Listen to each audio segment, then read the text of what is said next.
Welcome to the Weekday Report for Wednesday, September 11th. I'm Clara Tappa. Here's a brief look at the news. An unnamed major e-commerce company project that could encompass 1.5 million square feet of warehouse and distribution space on Kenosha's far northwest side will be the topic of a DNR public hearing on Thursday. Dubbed Project Onyx, the 165-acre site on the northeast corner of the I-94 East Frontage Road and 38th Street is owned by a Madison-based private equity real estate firm. Online retailer Amazon.com has been rumored to be looking at Kenosha County for a new distribution center. Thursday's hearing regarding a proposed wetland fill permit will begin at 6 p.m. at the Kenosha Regional Airport. Local schools found themselves adjusting to the unseasonably warm weather on Tuesday.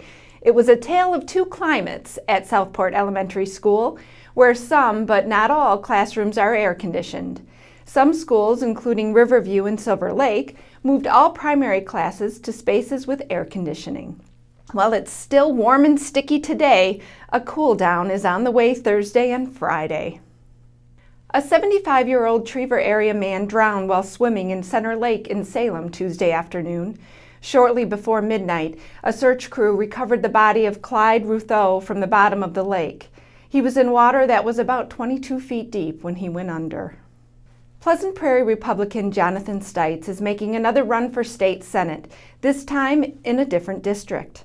Stites formally announced his run in a news conference at Elite Tactics and Training Center in Paris Tuesday night. He'll run in the 21st Senate District, setting up an August 2014 Republican primary against former Senator Van Wanggaard. The incumbent, Racine Democrat John Lehman, hasn't yet announced his intentions for the November election. The new district includes much of rural Kenosha and Racine counties. If Summers fails to incorporate as a village, a proposed project to develop a 309-acre industrial park at the northeast corner of Highways S and H will be a no-go. That's what John Semkin III, Senior Vice President of Majestic Realty Company, told the town board Tuesday night. Semkin said village status will give Summers the authority to create a tax incremental financing district needed to fund costly infrastructure in the proposed project area. The board assured Semkin the town is moving forward with the incorporation process as a high priority and voted unanimously to approve Majestic's conceptual plan. Harvest season is a time for drivers to remain extra careful. Deneen Smith has the story.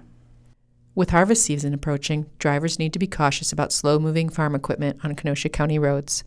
Farmers are beginning to harvest crops, meaning drivers are going to be sharing the road with tractors and combines. Most farm equipment is moving at slower than 25 miles an hour. Drivers should watch for slow-moving vehicle signs and flashing lights, and be aware of trucks and equipment coming and going from farm fields. Drivers also need to resist the temptation to try to overtake farm traffic in no-passing zones. This is Deneen Smith reporting for the Kenosha News. What's trending today? Today is the anniversary of the September 11th attacks, and there are no major community commemorations scheduled in the Kenosha area. Are you doing anything today to pay tribute to the victims of the tragedy? Tell us on our Facebook page. Up next is Mike Larson with a sports take.